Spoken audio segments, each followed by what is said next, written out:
Hello, my name is Stephen McCulley. I'm a consultant reconstructive and aesthetic surgeon, and I'd like to talk to you about breast implant problems. Most breast implants may be from cosmetic breast augmentation, but some of this talk could also relate to patients who've had it for reconstructive purposes. Now, the most common, probably long-term problem with breast implants is that you get a change in shape and hardness around the implant. And that is essentially where the body forms a layer of scar tissue around the implant, which then contracts, and that's called encapsulation. Now that affects about 1 in 10 women with cosmetic breast implants, and probably 30 to 40% of women who've had breast reconstruction following breast cancer. Now the only real good treatment for it is to remove the implant and the scar tissue out of the breast and then replace it with a fresh implant.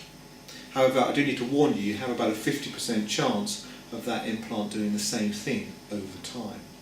Now there are different brands and different types of implants, and so I would discuss with you the pros and cons of using a different type of implant potentially to try and reduce the risk of that encapsulation over time. Now other problems you may have with implants is that you may feel the edge of them, or you may even see some rippling or little curvatures on the implant through the breast skin. Now that is much more likely if you've had a much bigger implant or if you're a very slender lady, because obviously if you haven't got so much covering over the implant, it's going to be easier to see these. Ways of trying to change that is sometimes to use a firmer implant, sometimes to do some injection of some of your own fat, or even some special new products you can line on the inside of the breast to reduce the rippling.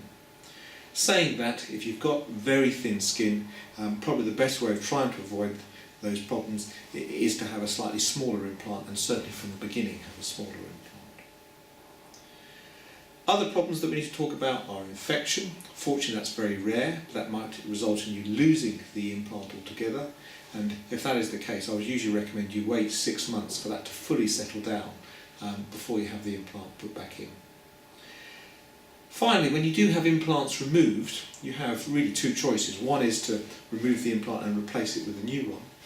But in some patients, particularly if they had a little bit of breast tissue to begin with, what patients often find is that the shape of the breast changes as the years pass by, and the breast literally almost starts to sag off the implant.